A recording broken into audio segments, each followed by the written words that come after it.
Hello friends, welcome to my new another video. কেমন আছো সবাই? আশা করি তোমরা সবাই খুব ভালো আছো। আজ রবিবার, বাজে এখন 8:30। তো সকালবেলাটা শুরু হলো 1 কাপ চা আর বিস্কিট দিয়ে।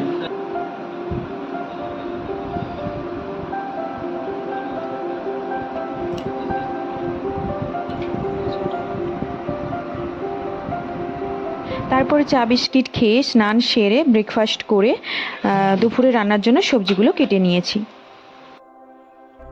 দুপুরের লাঞ্চের জন্য ভেজ রাইস আর পনিরের তরকারি বানাবো। যেহেতু আজকে রথযাত্রা, সেই জন্যই নিরামিষ রান্নাই হবে। আমার তরফ থেকে সবাইকে শুভ রথযাত্রা। এই যে এখানে আমি পনিরগুলোকে কেটে নিচ্ছি। পনিরগুলো কেটে নেওয়ার পরে আমি এদিকে একটা লিকুইড বানিয়ে নিচ্ছি সয়া সস আর গ্রিন চিলি সস আর একটু টমেটো কেচাপ দিয়ে। এটা হচ্ছে সয়াবিনের জন্য বানিয়ে নিচ্ছি। তো আগে আমি পনিরগুলো যে কেটেছিলাম সেগুলো ভেজে নিচ্ছি। আর সয়াবিনগুলো আমি আগে থেকেই নুন দিয়ে সেদ্ধ করে রেখে দিয়েছি। আর এদিকে আমি যে লিকুইডটা বানিয়েছিলাম ওটা সয়াবিনে দেওয়ার জন্যই লিকুইডটা বানিয়েছি। তো এখানে চলো সয়াবিনগুলো ভেজে নিই। আজকে যেহেতু ফ্রিজে ক্যাপসিকাম ছিল না, সেই জন্য আজকে ভেজ রাইসটা ফুলকপি, সয়াবিন আর গাজর দিয়েই বানাবো। সয়াবিনগুলো ভাজা হয়ে যাওয়ার পর আমি লিকুইড দিয়ে ভালোভাবে মিক্স করে নিচ্ছি। তারপর আস্তে আস্তে আমি গাজর আর ফুলকপিগুলো ভেজে নেব।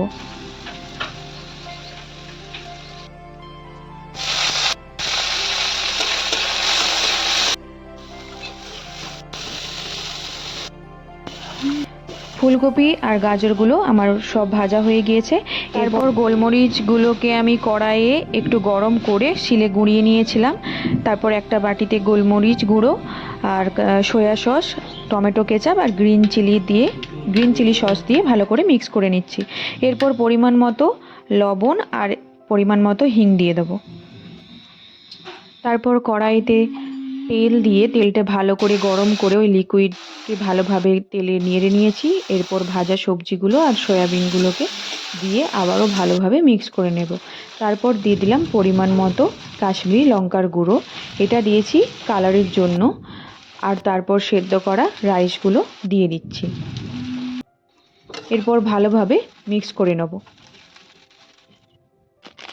আর এইদিকে পনিরের মশলা বানিয়েছিলাম। এখানে রয়েছে আদা বাটা, তো তার মধ্যে আমি ধনে গুঁড়ো, জিরে গুঁড়ো, হিং দিয়েছি আর পরিমাণ মতো হলুদ গুঁড়ো দিয়েছি।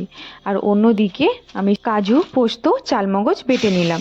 এরপর কড়াই গরম হয়ে গেলে কয়েকটা গোটা গরম মশলা, জিরে ফোড়ন আর শুকনো লঙ্কা, তেজপাতা দিয়ে টমেটোটা আমি ভালোভাবে ভেজে নিচ্ছি। টমেটোগুলো ভাজা হয়ে যাওয়ার পর আমি যে পেস্ট করে রেখেছিলাম আদা জিরের, সেটা আমি দিয়ে দিচ্ছি।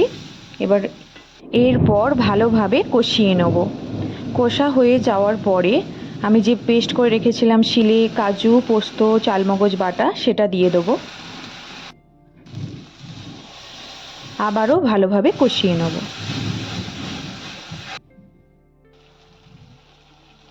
মশলাটা ভালোভাবে কষা হয়ে গিয়েছে। এরপর আমি পনিরগুলো দিয়ে দিচ্ছি। আর হ্যাঁ, পনিরগুলো আমি আগে যখন ভেজে রেখেছিলাম তারপর গরম জলে লবণ দিয়ে ভিজিয়ে রেখেছিলাম, যাতে পনিরগুলো সফট হয় আর লবণের কারণে পনিরের স্বাদটাও খুব ভালো হয়। তারপর পরিমাণ মতো জল দিয়ে ফুটিয়ে নিচ্ছি আর পরিমাণ মতো চিনি, লবণও আর একটু অ্যাড করে দিলাম।